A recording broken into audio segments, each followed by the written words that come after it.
a big bunch of cilantro,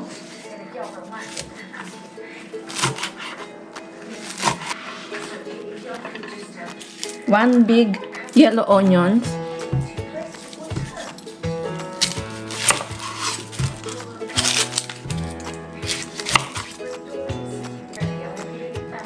chop it in a big bowl.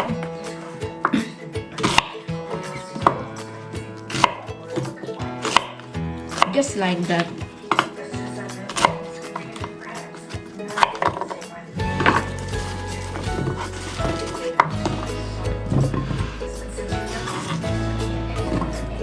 One whole garlic.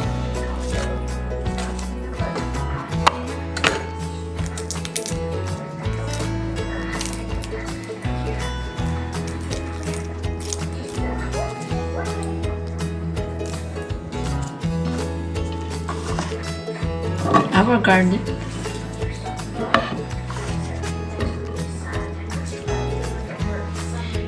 One big ginger. Take the skin off. Then chop it. Just like that. Big chunk. This is cubanelle. If you don't have cubanelle, you can use any other ordinary red bell pepper or green bell pepper.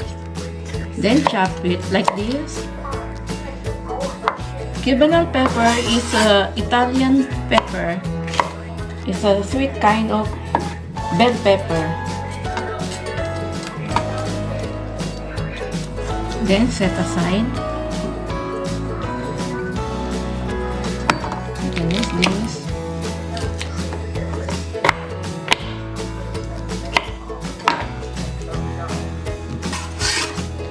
You can use any kind of bell pepper.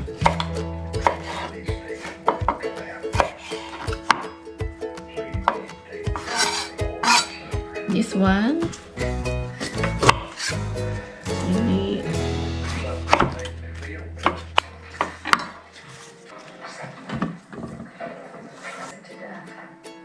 We need olive oil.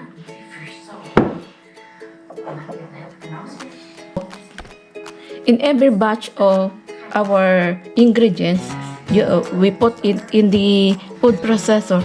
We need 5 tablespoons of water. Here are the third batch of the ingredients. I add more green bell pepper, add more cilantro leaves, I add 1 whole garlic, a bunch of green onions, chop all the ingredients. And now I start to put the ingredients in a food processor. The big bunch of cilantro,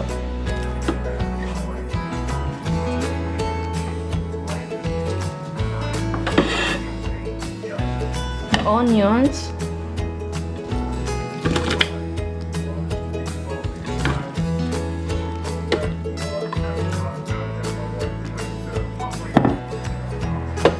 cubanelle pepper, the red bell pepper and yellow bell pepper, some garlic,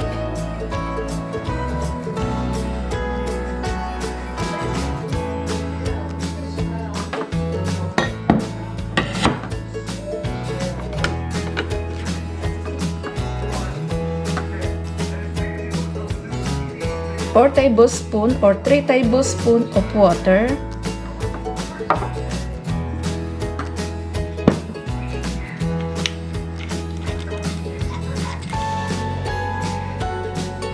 maybe 2 tablespoons of olive oil.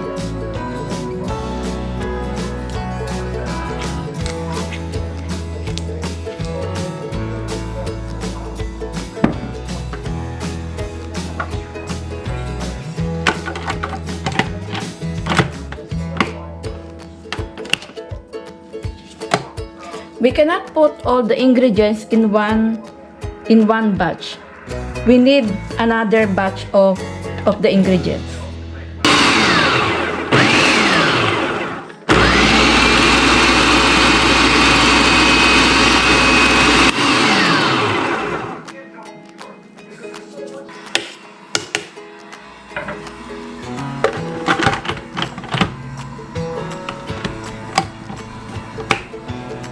One more.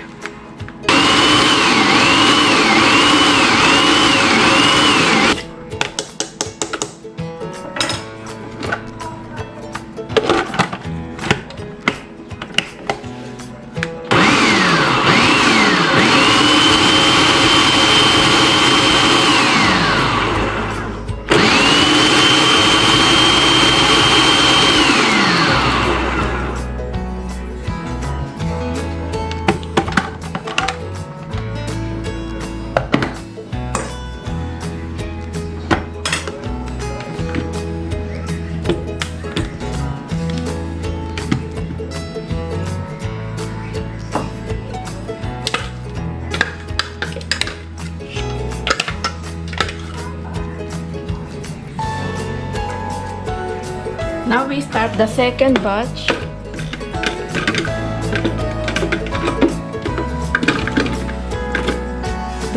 The yellow onions.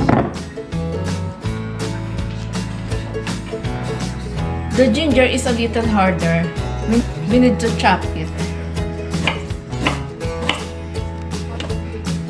Yellow and red bell pepper. Another bunch of cilantro. This is for third batch of our ingredients.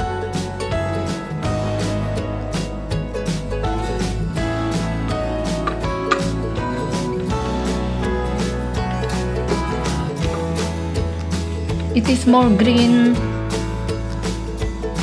It is more green color now. Cilantro, the whole garlic, the green bell pepper. Okay. I can put all. Try it.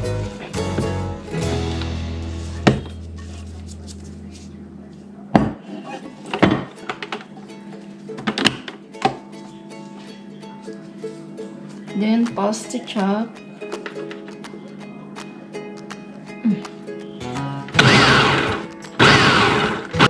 There's a thing I want to tell you guys. To every batch that you chop up, you're gonna use just a little bit of water. 1 tablespoon of water and 1 tablespoon of oil. It's olive oil. You can use any kind of oil to help it more moisture in it.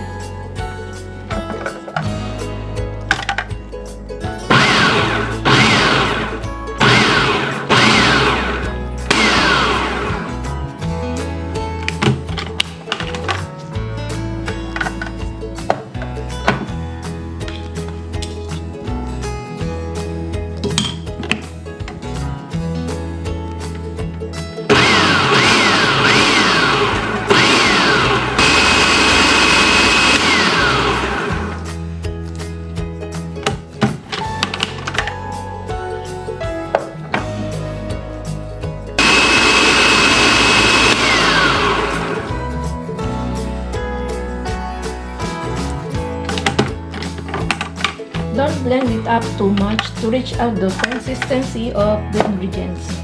Just like that. Can you see? It's really green color. Now we can mix it in our first batch and second batch of the ingredients. It is more yellowish than this one. It's really green.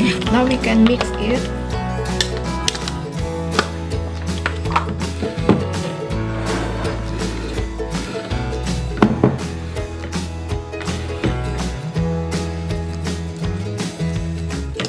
The first batch and second batch is more yellowish.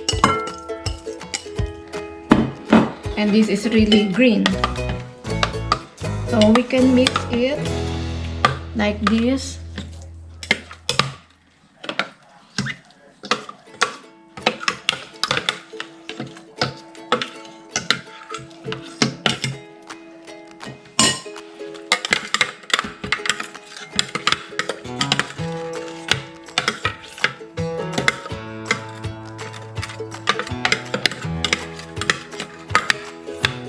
The more colored bell pepper you choose, the more color you add in your sofrito.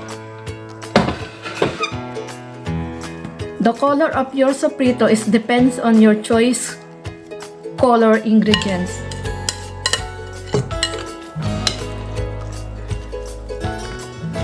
Now mix it.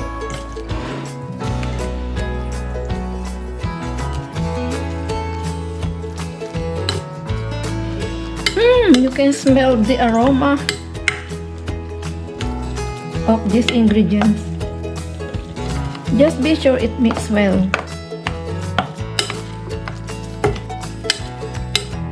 Because in our second batch, they have a ginger,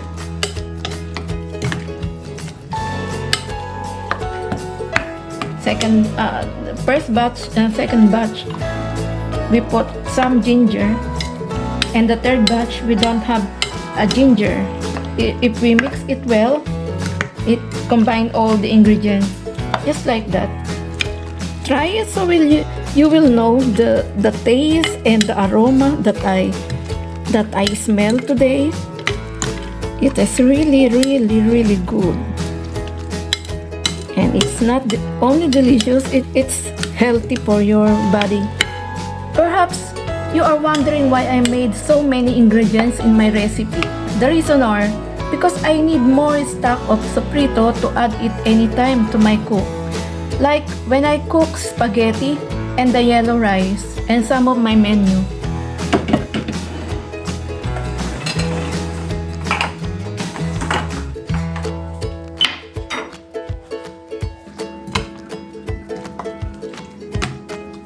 You can put it in a ice cube wrap and cover it with cling wrap and put it in the freezer.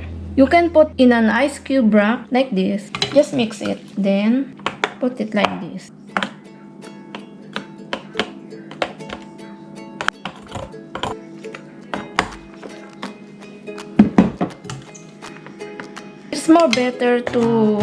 It's more convenient to put it in an ice cube wrap, because you can get one or two pieces of the sofrito, and then you can put it in your recipe. Then another one. Just mix well before you put it in the ice cube wrap, or you can put in a Ziploc bag. But it's more better here because you can grab one piece of them to put it in your dish. Now we have 3 ice cream wrap. Then cover it with the cling wrap. You can put it in a freezer. You can put it in a freezer quart Ziploc bag and just put it in the freezer. But this is more convenient to me because I can grab it anytime I want. Now you can put it in the freezer. That's all, and it's done. That's why I like it to put it in the ice cube wrap, because it's easy to get it.